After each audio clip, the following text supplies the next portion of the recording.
भक्तजनों जय माता दी। पुरुषोत्तम मास शुक्ल पक्ष पद्मिनी एकादशी व्रत कथा। अर्जुन ने कहा, हे भगवान, अब आप अधिक मास लौंद मल मास पुरुषोत्तम मास की शुक्ल पक्ष की एकादशी के विषय में बताएं। उसका नाम क्या है तथा व्रत की विधि क्या है, इसमें किस देवता की पूजा की जाती है और इसके व्रत से क्या फल मिलता है। श्री कृष्ण बोले, हे पार्थ, अधिक मास की एकादशी अनेक पुण्यों को देने वाली है। उसका नाम पद्मिनी है। इस एकादशी के व्रत से मनुष्य विष्णु लोक को पा जाता है। यह अनेक पापों को नष्ट करने वाली तथा मुक्ति और भक्ति प्रदान करने वाली है। इसके फल व गुणों को ध्यान पूर्वक सुनो। दशमी के दिन व्रत शुरू करना चाहिए। एकादशी के दिन प्रातः नित्य क्रिया से निवृत्त होकर पुण्य क्षेत्र में स्नान करने चले जाना चाहिए। उस समय गोबर मृत का तिल कुश तथा आमल की चूर्ण से विधि पूर्वक स्नान करना चाहिए। स्नान करने से पहले शरीर में मिट्टी लगाते हुए उसी से प्रार्थना करनी चाहिए कि हे मृतके, तुमको नमस्कार है, तुम्हारे स्पर्श से मेरा शरीर पवित्र हो। समस्त औषधियों से पैदा हुई और पृथ्वी को पवित्र करने वाली तुम मुझे शुद्ध करो। ब्रह्मा के थूक से पैदा होने वाली तुम मेरे शरीर को छूकर मुझे पवित्र करो। हे शंख चक्र गदाधारी देवों के देव जगन्नाथ, आप मुझे स्नान के लिए आज्ञा दीजिए। इसके उपरांत वरुण मंत्र को जपकर पवित्र तीर्थों के अभाव में उनका स्मरण करते हुए किसी तालाब में स्नान करना चाहिए। स्नान करने के पश्चात स्वच्छ और सुंदर वस्त्र धारण करके संध्या तर्पण करके मंदिर में जाकर भगवान की धूप दीप नैवेद्य पुष्प केसर आदि से पूजा करनी चाहिए।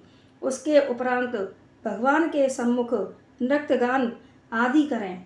भक्तजनों के साथ भगवान के सामने पुराणों की कथाएं सुननी चाहिए। अधिक मास की शुक्ल पक्ष की पद्मिनी एकादशी का व्रत निर्जल करना चाहिए। यदि मनुष्य में निर्जल रहने की शक्ति न हो तो उसे जलपान या अल्पाहार से व्रत करना चाहिए। रात्रि में जागरण करके नाच और गान करके भगवान का स्मरण करते रहना चाहिए। प्रत्यपहर मनुष्य को भगवान या महादेव जी की पूजा करनी चाहिए।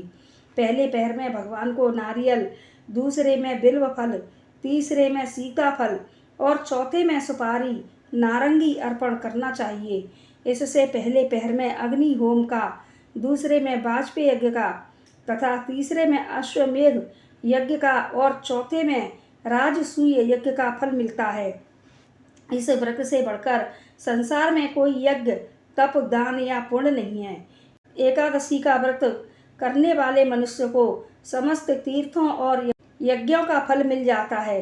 इस तरह से सूर्योदय तक जागरण करना चाहिए और स्नान करके ब्राह्मणों को भोजन कराना चाहिए। इस प्रकार जो मनुष्य विधि पूर्वक भगवान की पूजा तथा व्रत करते हैं उनका जन्म सफल हो जाता है और वे इस लोक में अनेक सुखों को भोगकर अंत में भगवान विष्णु के परम धाम को जाते हैं। हे पार्थ, मैंने तुम्हें एकादशी के व्रत का पूर्ण विधान बता दिया। अब जो पद्मिनी एकादशी का भक्ति पूर्वक व्रत कर चुके हैं उनकी कथा कहता हूँ, ध्यान पूर्वक सुनो। यह सुंदर कथा पुलस्त्य जी ने नारद जी से कही थी। एक समय कार्तवीर ने रावण को अपने बंदी गृह में बंद कर लिया था। उसे मुनि पुलस्त्य जी ने कार्तवीर से विनय करके छुड़ाया। इस घटना को सुनकर नारद जी ने पुलस्त्य जी से पूछा कि हे महाराज, उस मायावी रावण को जिसने समस्त देवताओं सहित इंद्र को भी जीत लिया, कार्तवीर ने किस प्रकार जीता, सो आप मुझे समझाइए। इस पर पुलस्त्य जी बोले, हे नारद जी, पहले कृतवीर नामक एक राजा राज्य करता था। उस राजा को 100 स्त्रियां थीं। उसमें से किसी को भी राज्यभार संभालने वाला योग्य पुत्र नहीं था। तब राजा ने आदर पूर्वक पंडितों को बुलवाया और पुत्र की प्राप्ति के लिए यज्ञ किए, परंतु सब असफल रहे। जिस प्रकार दुखी मनुष्य को भोग नीरस मालूम पड़ते हैं, उसी प्रकार उसको भी अपना राज्य पुत्र बिना दुखमय प्रतीत होता था। अंत में वह तप के द्वारा ही सिद्धियों को प्राप्त जानकर तपस्या करने के लिए वन को चला गया।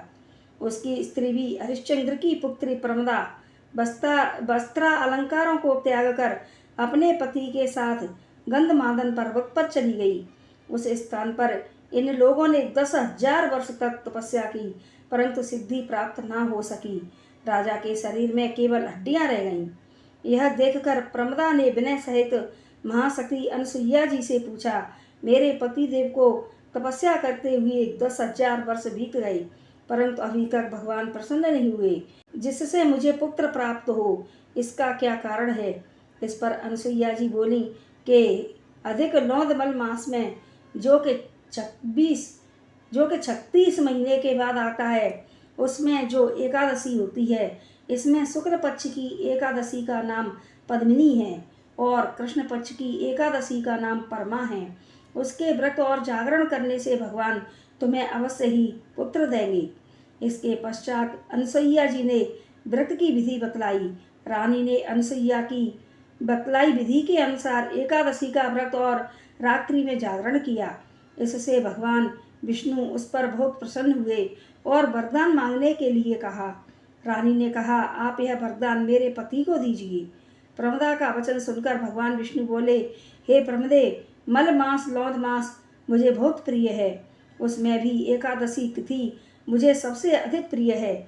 इस एकादशी का व्रत तथा रात्रि जागरण तुमने विधि पूर्वक किया है, इसलिए मैं तुम पर प्रसन्न हूँ। इतना कहकर भगवान विष्णु राजा से बोले कि हे राजेंद्र, तुम अपनी इच्छा के अनुसार वर मांगो, क्योंकि तुम्हारी स्त्री ने मुझको प्रसन्न किया है। भगवान की मधुर वाणी सुनकर राजा बोला, हे भगवान, आप मुझे सबसे श्रेष्ठ, सबके पूजित, सबके द्वारा पूजित तथा अपने अतिरिक्त देव दानव मनुष्य आदि से अजय उत्तम पुत्र दीजिए। भगवान तथास्तु कहकर अंतर्धान हो गए। उसके बाद वे दोनों अपने राज्य को वापस आ गए। उन्हीं के यहाँ कार्तवीर उत्पन्न हुए थे। वे भगवान के अतिरिक्त सबसे अजय थे। रावण को जीत लिया था। यह सब पद्मिनी के व्रत का प्रभाव था। इतना कहकर पुलस्त जी वहाँ से चले गए। भगवान श्री कृष्ण ने कहा, हे पांडु नंदन अर्जुन, यह मैंने अधिक लौंदमल पुरुषोत्तम मास के शुक्ल पक्ष की एकादशी का व्रत कहा है। जो मनुष्य इस व्रत को करता है वह विष्णु लोक को जाता है। बोलो पद्मिनी एकादशी मैया की जय। जय माता दी।